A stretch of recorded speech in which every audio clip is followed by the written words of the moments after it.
നമ്മൾ light of ആക്കടി എന്ന് പറയാം. നീ കല്യാണം കഴിച്ചോ? ഇല്ല. ഈ ഒരു സിനിമയും കൂടി വന്നു കഴിഞ്ഞപ്പോൾ ചേട്ടന് ഈ കൺവീനിയൻസ് സ്റ്റാർ എന്നൊക്കെ പറയുന്ന പോലെ ടോർച്ചറിങ് സ്റ്റാർ എന്നൊരു ടൈറ്റിൽ വന്നിരിക്കുകയാണ്, കേട്ടിരുന്നു. ഇതിപ്പോ നിങ്ങളിടുന്ന പേരല്ലേ?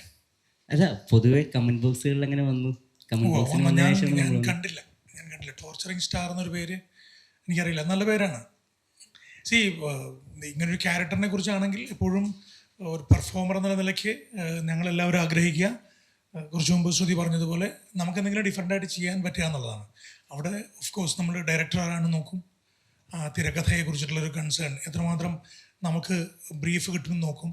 അവിടെ എനിക്ക് എൻ്റെ ഉള്ളിലെ ഞാനൊരു നടനാവുന്നത് ബ്രിഡ് ഷൈനിലൂടെയാണ്. അപ്പോൾ സ്വാഭാവികമായിട്ടും ഷൈനിനെ വിളിക്കുന്നു, ഞാൻ ചെല്ലുന്നു, ബ്രീഫ് കിട്ടുന്നു. അത് പിന്നീടാണ് ഞാൻ അറിയുന്നത് അതിലൊരു സാധ്യതയുണ്ട്, സ്കോപ്പ് ഉണ്ടോ എന്നുള്ളത്. അപ്പോൾ അത് വർക്കൗട്ട് ആയതുകൊണ്ടാണ് ഈ പറയുന്ന ജാർഗൻസൊക്കെ ചേർക്കപ്പെടുന്നത്. അതിലെപ്പോഴും I will take it as a compliment. ഇപ്പോൾ ഈ സിനിമയുടെ ഇൻ്റർവ്യൂസ് കാണുവാണെങ്കിലും അല്ലെങ്കിൽ പലപ്പോഴും കണ്ടിട്ടുണ്ട്, എബ്രിഡ് ഷൈൻ വിളിച്ചുകൊണ്ട് ഞാൻ വന്നു, അല്ലെങ്കിൽ ഞാൻ കഥ കേൾക്കാൻ നിന്നില്ല, വിളിച്ചു, ഞാൻ വന്നു, അഭിനയിച്ചു എന്നാണ്. അപ്പോൾ സിനിമയിലേക്ക് എത്തി ഷോട്ടുകൾ പറയുമ്പോഴായിരിക്കും കുറച്ച് എന്താ പറയുക, വൾഗാരിറ്റി ഉള്ള സീനുകളുണ്ടെന്ന് പറയുന്നു, അല്ലെങ്കിൽ ഹാൻഡ് ജോബ് സീൻസ് കുറച്ചുണ്ടെന്ന് പറയുന്നു. സോ അങ്ങനത്തെ സീനുകളൊക്കെ വരുമ്പോൾ, അല്ലെങ്കിൽ ചേട്ടൻ്റെ ക്യാരക്ടർ ഒരു ക്രുവാലിറ്റി ഇഷ്ടപ്പെടുന്ന ഒരു ആൾ, ആ ഒരു ക്യാരക്ടറൊക്കെ പെട്ടെന്ന് സീനിൽ കേട്ട് കഴിയുമ്പോൾ എങ്ങനെയാണ് ആ ഒരു ഇപ്പോൾ മലയാളം ഓഡിയൻസിൻ്റെ മൈൻഡ് സെറ്റ് പലതും പല രീതിയിലാണല്ലോ. നമ്മളിപ്പോഴും പ്രേക്ഷകരിലേക്ക് എത്തുമ്പോൾ അവർ അക്സെപ്റ്റ് ചെയ്യുമെന്നൊരു പേടി ഉണ്ടായിരുന്നു. ചോദ്യത്തിൻ്റെ ഉത്തരവൊക്കെ നീ തന്നെ പറഞ്ഞു. അല്ല, ഉണ്ടായിരുന്നോ എന്ന് ലാസ്റ്റ് ഒരു ക്വസ്റ്റ്യൻ മാർക്ക് ഉണ്ട്. ഇല്ല, അതിനിടയ്ക്ക് നീ ഉത്തരങ്ങളൊക്കെ പറഞ്ഞു കഴിഞ്ഞു. ഇതൊക്കെ നമ്മുടെ ജനമല്ലേ, അല്ലേ? ഞാനും ആ ജനത്തിൽ പെടുന്ന ആളാണ്. ഇപ്പം ഈ ക്യാരക്ടർ ചെയ്തില്ലെങ്കിൽ ഞാനും ആ പ്രേക്ഷകനല്ലടാ. അപ്പം സ്വാഭാവികമായിട്ട് എനിക്ക് ചെയ്യാവുന്നത് ഒരു പെർഫോമർ എന്നുള്ള നിലയ്ക്ക് ക്യാമറയുടെ മുമ്പിൽ ഞാൻ മുമ്പിൽ നിൽക്കുമെന്നുള്ളല്ലോ. എനിക്ക് മുമ്പ് നല്ല കൃത്യമായ ബ്രീഫ് കിട്ടി, 1 ഡേ കൃത്യമായ ഒരു ബ്രീഫ് കിട്ടി. ഞാൻ വീട്ടിൽ പോയി തിരിച്ചു വന്ന് സ്ക്രീൻ പ്ലേ നല്ലപോലെ പറഞ്ഞു തന്ന് ഞാൻ ചെയ്യേണ്ട സീൻസ് കൃത്യമായിട്ട് ഡിസ്കസ് ചെയ്ത് എൻ്റെ ശ്രുതിയായിട്ട് ആ ഡയലോഗ്സ് കംപ്ലീറ്റ് അങ്ങോട്ടും ഇങ്ങോട്ടും ഡിസ്കസ് ചെയ്ത് അങ്ങനെയൊക്കെയാണ് എബ്രിഡ് ഷൈൻ ഷൂട്ട് ചെയ്യുന്നത്. അതുകൊണ്ട് പെട്ടെന്ന് വന്ന് നീ ചെയ്തോ എന്ന് പറയല്ല. നമുക്ക് ഈക്വൽ നല്ലപോലെ ഫ്രീഡം തരുന്ന ആളാണ്.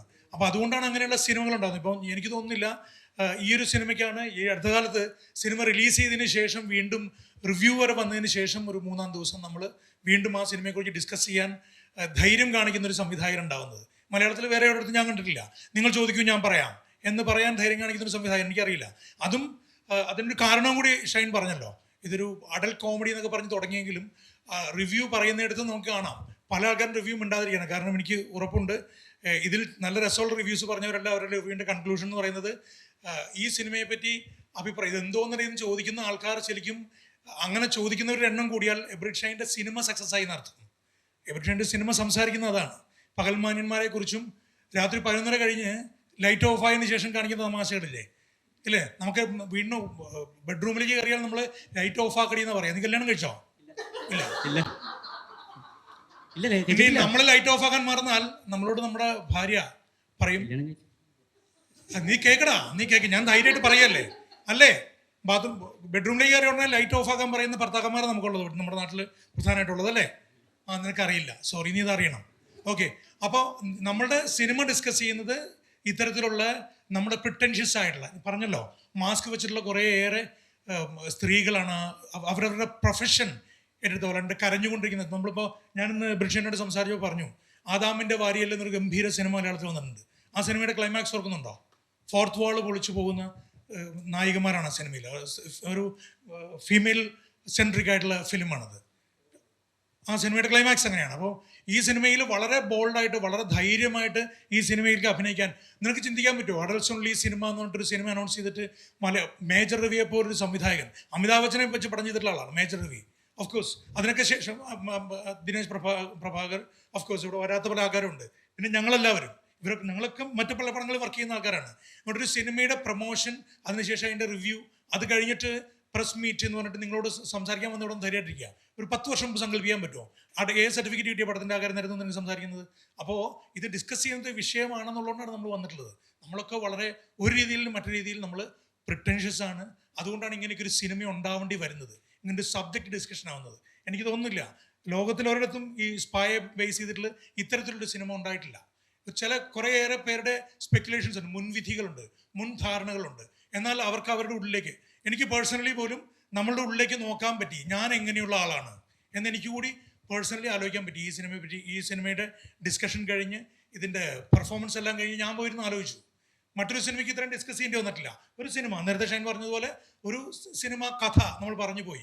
ഞാനും 10-80 പടങ്ങളിൽ ചെറിയ ചെറിയ റോളുകൾ അഭിനയിക്കുന്നുണ്ട്. കുറച്ച് ഇങ്ങനൊരു എക്സ്പീരിയൻസ് എനിക്ക് പുതിയതാണ്.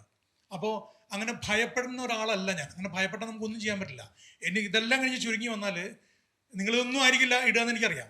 ഞാൻ ആദ്യം പറഞ്ഞ സാധനങ്ങൾ ഇടുക. എന്നാലും ഞാൻ പറയുകയാണ്, ശരിക്കും നമുക്ക് എന്താ പറയുക, ഒരു പെർഫോമർ എന്നുള്ള നിലയ്ക്ക് നമുക്ക് എന്താണ് ഡിഫറൻ്റ് ആയിട്ട് ചെയ്യാൻ പറ്റുക, അതിന് കിട്ടിയ അപ്രീസിയേഷനാണ്. ടോർച്ചറിങ് സ്റ്റാറൊക്കെ രണ്ടാമത്.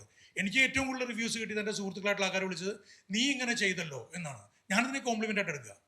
നമ്മളുടെ ഉള്ളിലൊക്കെ ഉണ്ട്, പറഞ്ഞല്ലോ, ഡോക്ടറായിട്ട് ഞാൻ വരുന്നു, ഡോക്ടറായിട്ട് വന്നിട്ട് ഞാൻ ഉള്ളിൽ ചെല്ലുമ്പോൾ എൻ്റെ ഉള്ളിലെ ഡിസൈറാണ് ഞാൻ പറയുന്നതെങ്കിൽ ഡോക്ടർ സാർ പറഞ്ഞതുകൊണ്ടാണ്. ഡോക്ടർ എന്ന് പറഞ്ഞല്ലോ, ഡോക്ടർ എന്ന് പറഞ്ഞുകൊണ്ടാണ് ഞാൻ പറയുന്നത്.